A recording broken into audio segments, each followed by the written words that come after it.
अगर 10 दिनों में यूक्रेन की सेना ने रूसी सेना को दक्षिणी इलाके से नहीं खदेड़ा तो हो सकता है कि रूस दक्षिणी यूक्रेन के 20% इलाके पर कब्जा कर ले। यही वजह है कि ज़ेलेंस्की अब नाटो से ज्यादा मदद की उम्मीद नहीं कर रहे हैं और अब यूक्रेन के दक्षिणी इलाके को बचाने के लिए एड़ी चोटी का जोर लगा रहे हैं।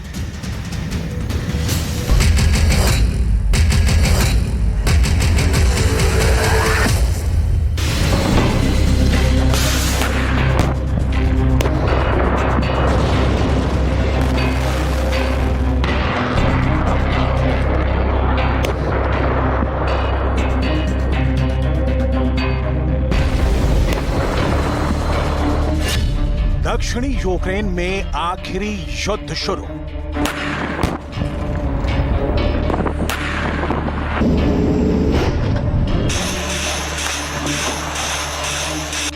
लिथुआनिया की राजधानी विनियस में हुई नाटो की मीटिंग में लुटने और पिटने के बाद ज़ेलेंस्की को समझ आ चुका है कि अब वक्त आ गया है कि यूक्रेन अपने दम पर रूसी सेना को पूर्वी और दक्षिणी यूक्रेन से खदेड़े। यूक्रेन के एक जनरल का दावा है कि यूक्रेनी सेना के पास अब सिर्फ 10 दिन बचे हैं। दक्षिणी यूक्रेन से रूसी सेना को खदेड़ने के लिए अगर यूक्रेनी सेना अगले 10 दिन में ऐसा नहीं कर पाई तो यकीन मानिए, जिस तरह से पुतिन की सेना ने पूर्वी यूक्रेन के 35% इलाके पर कब्जा किया है, ठीक उसी तरह से दक्षिणी यूक्रेन के कम से कम 20% इलाके पर रूसी सेना का कब्जा हो जाएगा।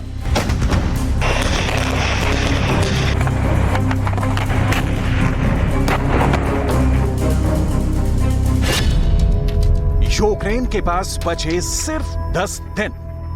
वहीं दूसरी तरफ पुतिन को भी समझ में आ गया है कि भले नाटो देश अरबों डॉलर के हथियार यूक्रेन को दे दें, लेकिन नाटो सेना के पास अभी इतनी हिम्मत नहीं है कि वो यूक्रेन की जमीन से रूस पर हमला कर पाए। यही वजह है कि जंग के 17 महीने बाद भी नाटो की सेना अभी तक बैरकों में आराम कर रही है। वहीं दूसरी तरफ पुतिन की सेना पहले बेहतर तैयारी के साथ ज्यादा सटीक और खूंखार हमले कर रही है। पुतिन और जनरलों ने युद्ध में अब ऐसे हमले शुरू कर दिए हैं कि यूक्रेनी सेना को सिर तक उठाने का मौका नहीं मिल पा रहा है। एक तरफ रूस की आर्टिलरी के भयानक हमले यूक्रेन की रक्षा पंक्तियों की धज्जियां उड़ा रहे हैं, तो वहीं रूस के टैंक और रॉकेट ब्रिगेड ने यूक्रेनी सेना के टैंकों और तोपखानों को तबाह करके रख दिया है। रूस के दावों के मुताबिक यूक्रेन का 45% तोपखाना रूस ने तबाह कर डाला है।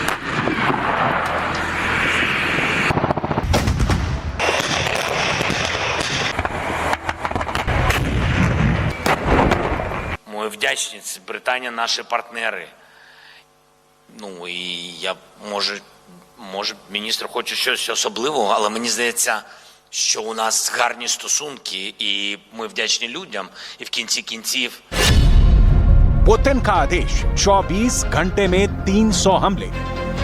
अब हम आपको बताते हैं कि इस वक्त पूर्वी और दक्षिणी यूक्रेन में ज़ेलेंस्की के जनरल क्या रणनीति बना रहे हैं और क्यों यूक्रेन के जनरलों को कहना पड़ रहा है कि पूर्वी और दक्षिणी यूक्रेन में रूस को हर हाल में 10 दिन में हराना होगा। यूक्रेनी सेना में ग्राउंड फोर्स के कमांडर ने पूरा प्लान राष्ट्रपति ज़ेलेंस्की को समझा दिया है कि अगले 10 दिन में यूक्रेनी सेना रूसी सेना पर किस तरह से हमला करेगी।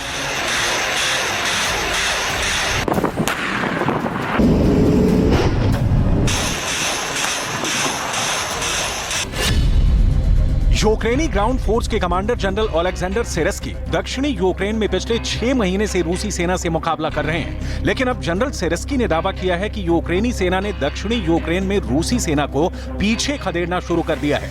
लेकिन साथ ही कमांडर जनरल ओलेक्जेंडर सिरस्की ने यह भी माना है कि दक्षिणी इलाके से रूसी सेना को खदेड़ने में यूक्रेनी सेना को भारी नुकसान भी हो रहा है। रॉयटर्स की रिपोर्ट के मुताबिक पिछले 24 घंटे में यूक्रेनी सेना ने दक्षिणी यूक्रेन में रूस के 200 से ज्यादा सैनिकों को मार डाला है। लेकिन वहीं यूक्रेनी जनरल ये भी मानने को मजबूर हुए हैं कि सिर्फ 1000 मीटर की दूरी तय करने में यूक्रेनी सेना को भारी नुकसान हो रहा है। जनरल सिरस्की का दावा है कि यूक्रेनी सेना को रोकने के लिए दक्षिणी यूक्रेन में रूसी सेना की लड़ाकू ब्रिगेड ने कोई कसर नहीं छोड़ी है। यूक्रेनी सेना को उम्मीद थी कि वो क्राइमिया प्रायद्वीप पर कब्जा करने के लिए क्राइमिया पुल से रूसी सेना का संपर्क काट देंगे, लेकिन वो मिशन भी यूक्रेनी सेना पूरा नहीं कर पाई है।